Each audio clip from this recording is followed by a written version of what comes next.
Untuk intro videonya saya serahkan ke mukanya Pak Atir.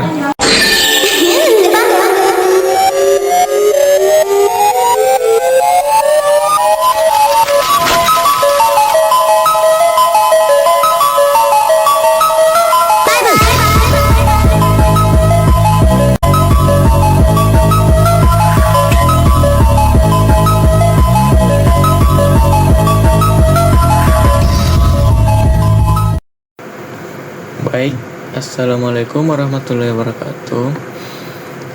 Perkenalkan, nama saya Syahrul Ramadan dengan NIM 240111125 dari kelas IK 24A, dan pada hari ini saya akan menjelaskan tentang algoritma SJFP.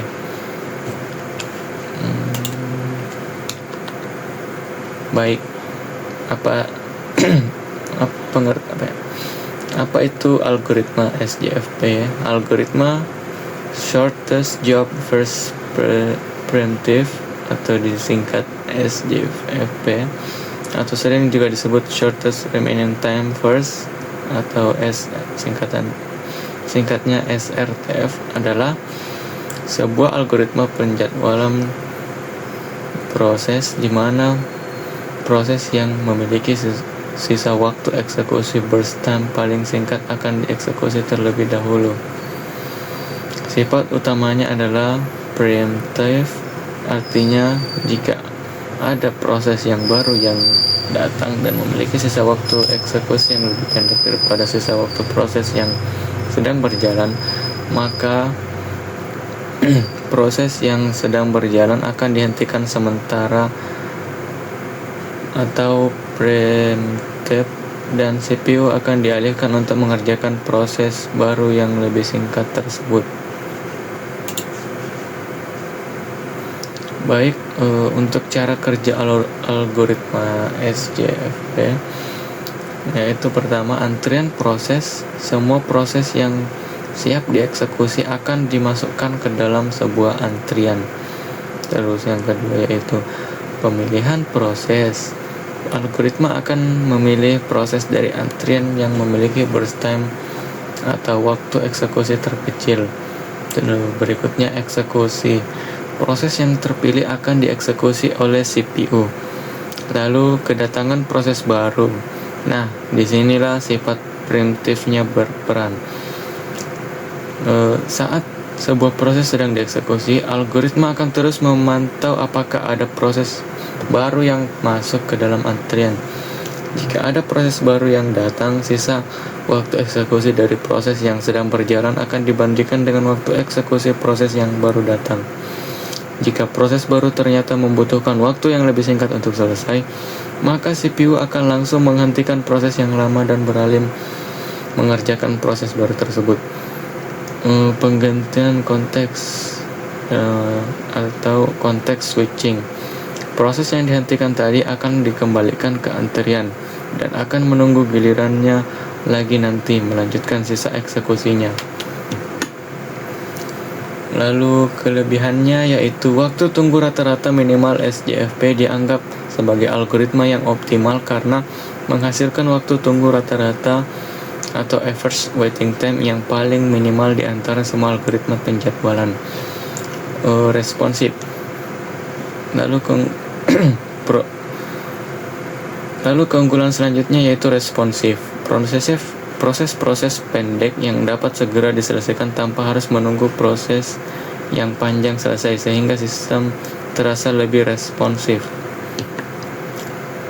Lalu starvation. Ini adalah masalah utama jika terus-menerus mendatang proses-proses pendek yang baru, maka proses panjang yang sudah lama menunggu bisa jadi tidak akan pernah mendapatkan giliran dieksekusi oleh CPU.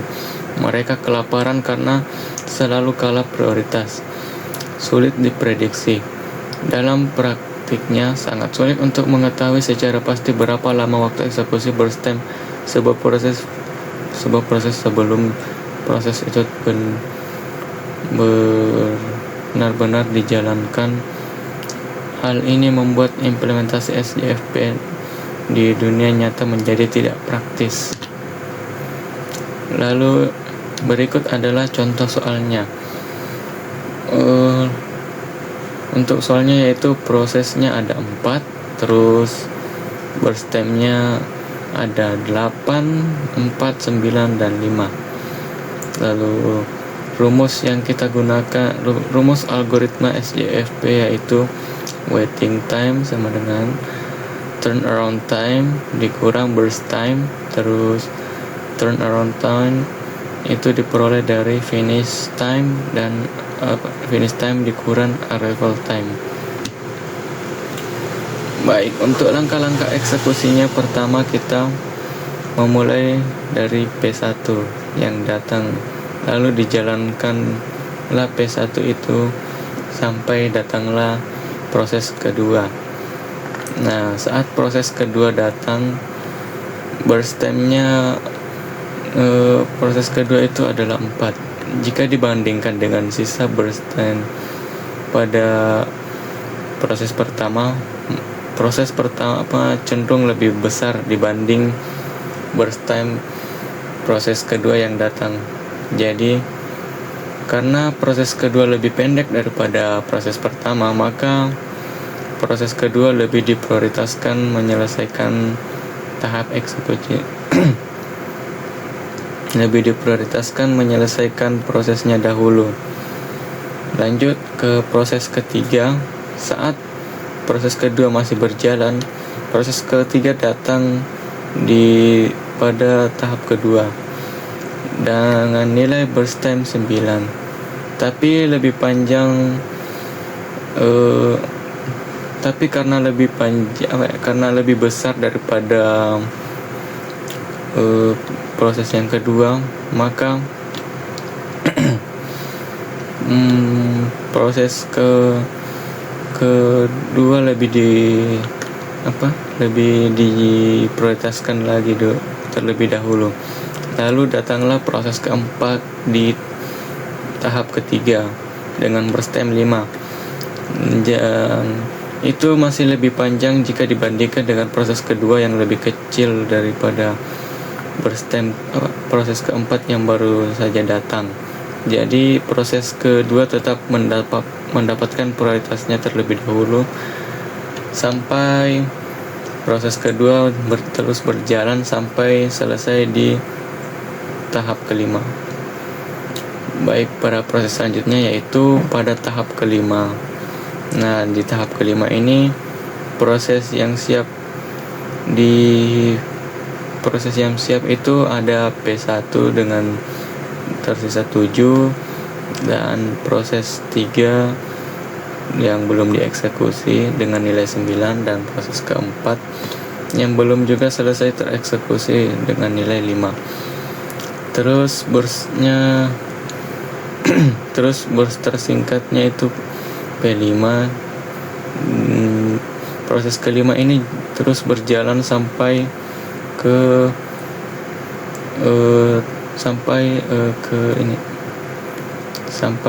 tahap ke-10 karena nilainya lebih kecil dibanding proses 1 dan proses ketiga. Baik, lanjut langkah eksekusi berikutnya yaitu di tahap ke-10. Nah, proses yang sebelumnya yaitu proses keempat sudah menyelesaikan sudah dieksekusi sampai di tahap ke-10.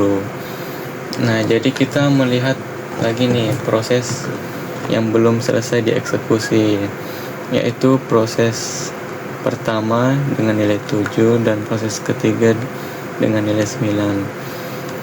Nah, karena proses 7 lebih kecil daripada 9, maka proses 7 jalan terlebih dahulu sampai dari tahap 10 sampai ke tahap 17. Nah, pada tahap terakhir yaitu tahap 17, sisa proses yang masih tersisa yaitu proses ketiga dengan nilai 9. Maka proses 9 ini dijalankan terus sampai pada tahap 26. Dan inilah hasil akhirnya. Baik, untuk hasil akhirnya kita memperoleh yaitu finishnya yaitu di proses pertama finishnya bernilai 17, terus proses kedua bernilai 5, proses ketiga bernilai 26, dan proses keempat bernilai 10. Nah, untuk mengetahui waiting time dan turnaround time-nya, pertama kita harus mencari turnaround time terlebih dahulu. Nah, turnaround time ini diperoleh dari finish dikurang arrival time. Nah, berapa arrival time-nya berapa gitu ya. Arrival time-nya itu yang pertama kali eksekusi, yang pertama kali datang itu. Jadi arrival time-nya adalah 0. Terus finish-nya yaitu 17. Maka 17 dikurang 0 sama dengan 17. Lanjut lagi ke proses kedua, yang itu nilai finishnya 5, terus arrival time-nya 1. Jadi 5 kurang 1 sama dengan 4. Lalu untuk proses ketiga finishnya bernilai 26, terus arrival time-nya bernilai 2. Maka 26 dikurang 2 sama dengan 24. Nah, untuk proses keempat finishnya bernilai 10, lalu arrival time-nya bernilai 3. Nah, 10 dikurang 3 hasilnya 7. Lalu untuk mengetahui waiting time-nya, kita mencarinya dengan menggunakan dengan rumus turnaround time dikurang burst time. Nah, untuk mencari waiting time-nya tadi itu kita menggunakan turnaround time dan burst time. Nah, ini hasil dari turnaround time tadi kita kurang dengan burst time. Di proses pertama burst time-nya yaitu 8, terus finishnya atau TAT-nya itu 17. Jadi 17 dikurang 8 sama dengan 9.